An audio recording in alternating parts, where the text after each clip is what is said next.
The TDL3 gang prefers segregating the malware drop from their command and control infrastructure. So I showed one example of a Zeus operator that had all the components on the same server. TDL3 gang tends not to do that. So the malware drop sites, they prefer to use domains with words such as video, film, and movies, much tied to the social engineering aspect of the malware agent.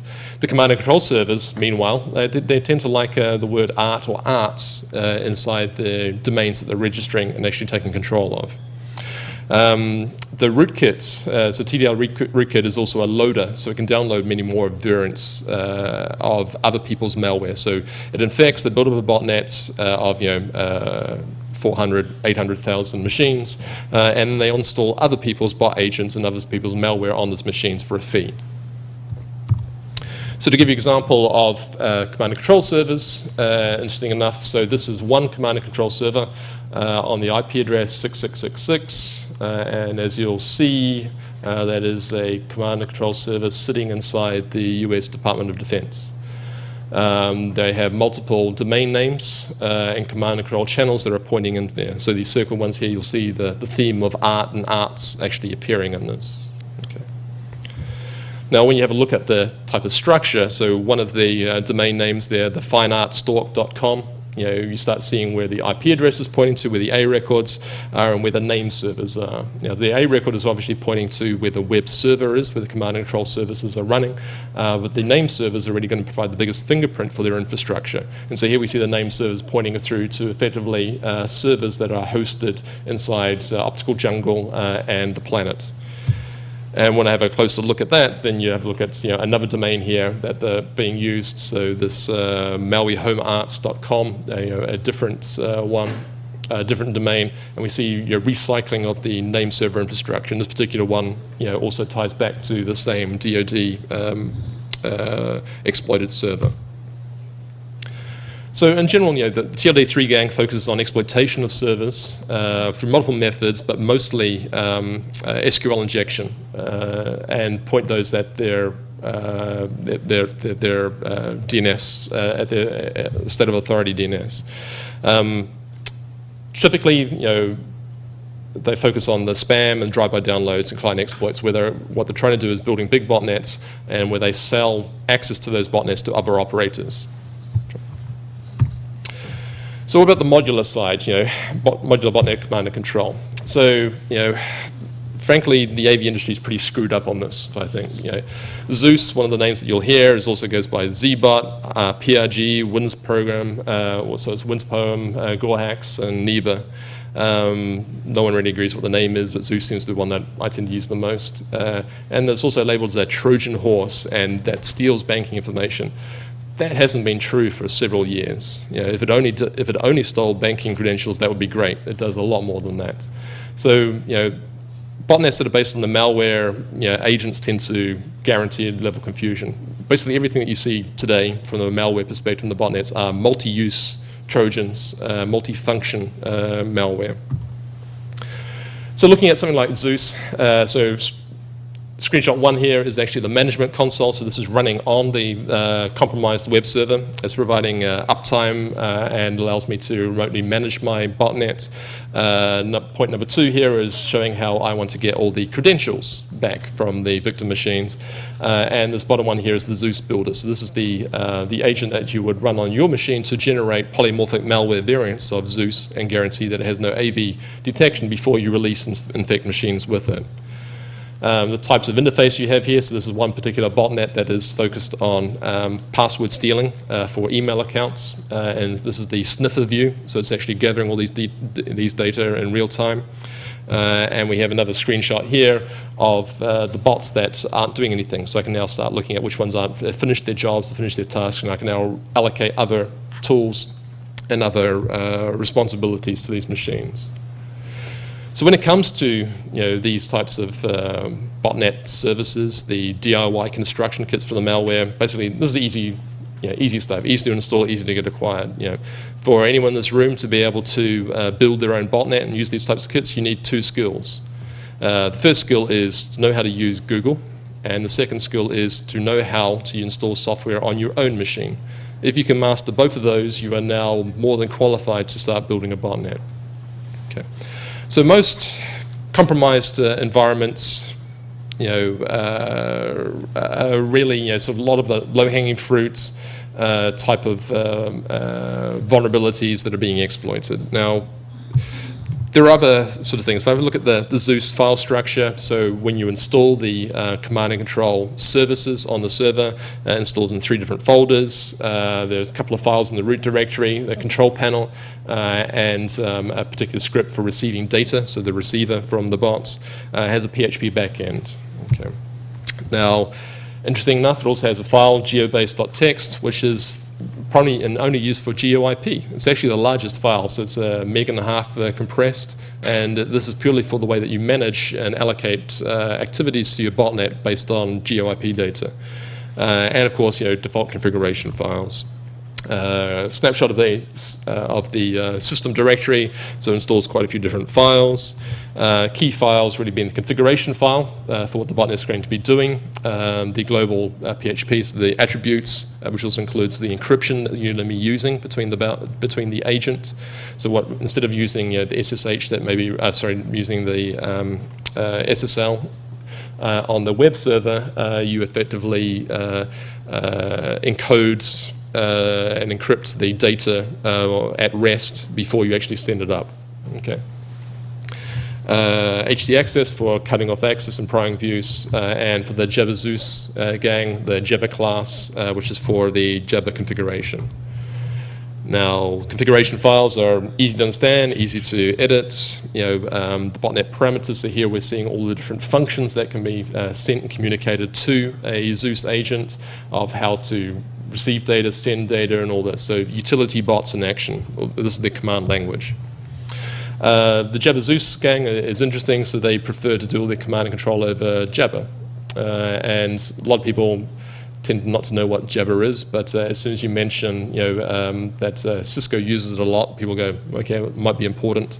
If you then talk about the fact that it's used as a core component of WebEx, and corporate environments that use WebEx now have this running on their machines, then it tends to wake up a few people. Okay. So what happens here is that the Jabber component is actually used for the command and control language. Something a little bit about the RC4 encryption. So if you want to check their coding style, you'll actually see a couple of bugs in there. They have a themes directory, so a lot of the content is also allows for hosting of phishing sites, so you can have themes for the phishing attacks. Now, an interesting one that's sort of cropped up this year is SpyEye. So this is a competitor to Zeus. One of the key functions that they have, or interesting functions, is effectively this thing I've underlined here, the kill Zeus. So if you're running SpyEye and all the management console, and you create the malware and it infects the machine that's already infected with Zeus, it will automatically uninstall and delete Zeus off that machine. Okay. Now the interfaces there, here we see in the top left, the classic interface for SpyEye, and here we see a couple of plugins for it. It's the Bank of America credential grabber, and the certificate grabber. So being able to steal the VPN certificates of all the victim machines and pulling them back. And then we have, of course, if you don't like that style and you want to use your own icons, you can have your own themed sets. Types of stats, so the actual management console will actually provide stats on the victims as well. So what percentages are, IE, operating systems, and user type permissions. The management is also very sophisticated, so here we see all the different victim machines, what they've been tasked with, how they're performing against the tasks, and what the results have actually been, and be able to stop those activities at any one point in time. Also has a full AJAX interface for querying the data that's been extracted and stolen from those victim machines. So what are the repercussions of this? And I think a couple of things. So when it comes to Zeus, there are sites like Zeus Tracker.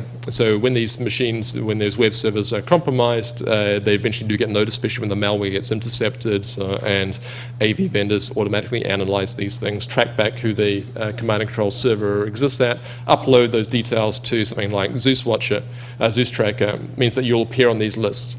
Now the important part though is that once you appear on these lists, is that while this one here is, is roughly live, once you appear on the list, you get automatically absorbed into other people's blacklists, and it may be a lot tougher. And to give you another example, one here is the malware domain blacklist, or block list. And basically this is one way. Once you appear on this, there is no way of removing yourself on this. And there are many, many, many vendors, or blacklist vendors that use this as a source of blacklisting information. So it means once you appear on there, you'll be permanently on someone's blacklist. Okay. So if your business is to do business on the internet from your web server and you get compromised and you appear on this type of list, you will lose customers. Now another area is really takedown, teardown, sinkholing. So if the domain owner can't actually be contacted, then frankly guys like me, and if you read the news today, Microsoft lawyers as well, can actually take ownership of your domain. Okay.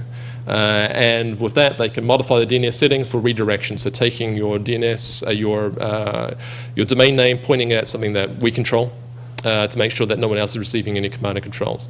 What that does mean, though, is that if you happen to be a small business owner, have a domain doing business, and you get compromised, and you're on vacation for a few days, a few weeks, and all that, and you haven't responded and cleaned up, you may be taken over, and you will lose your domains. Okay. And other cases of, frankly, if we see some domains that aren't being cleaned up and there's a lot of infections, we'll contact the ISP or the hosting provider, and they will either try to clean up, delete, or shut down your entire website until it's fixed. So wrapping up, like the final inspection of what we've been talking about.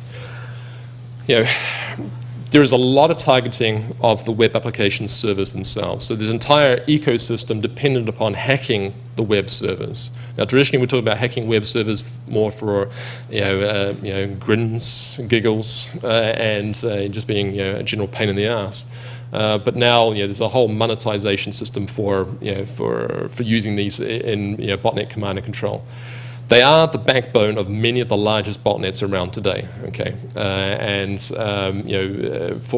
for the reasons on stability, size, scale. Okay, they're also important for evasion of protection technologies because if any of these sites, popular sites, get compromised, they will automatically be on many of the whitelists, particularly the whitelists of automatic analysis engines. Tools and technologies that are designed to take malware or take URL content and then say, well, actually, it's still a good site, so ignore whatever errors they're throwing up that is potentially malicious. Okay. They also tend to be the lowest hanging fruit for compromise. So, all those tools where you take a particular vulnerability, chuck it into Google or Google Dorking. Frankly, if you're high on the page rank, you're going to be hit first, the most common. And so what you find is that, the biggest sites are the lowest hanging fruit for compromise. So other things, the DIY construction kits, the botnet kits, and the exploit kits, they're really easy to acquire, there's plentiful, and frankly, they only need to be good enough. And actually, most of them are more than good enough. These guys that write these things could easily set up their own businesses providing these as commercial tools to most everyone here in this room. Okay. The protection strategies are obvious: patch, verify, and continuous alerting. But frankly, if you're not patching those vulnerabilities, particularly your PHP vulnerabilities, in real time, then you're probably going to lose that batch, lose that race every time. File include vulnerabilities, remote or local, are the most popular way of verifying and trying to gain access to the web service today. So if I have to rank the types of priority that you should be giving to vulnerability scanning and web application scanning, then file include vulnerability should probably be at the highest part of your list. So with that, I think I'm either just on time, over time, or whatever, but I'm open to any questions perhaps.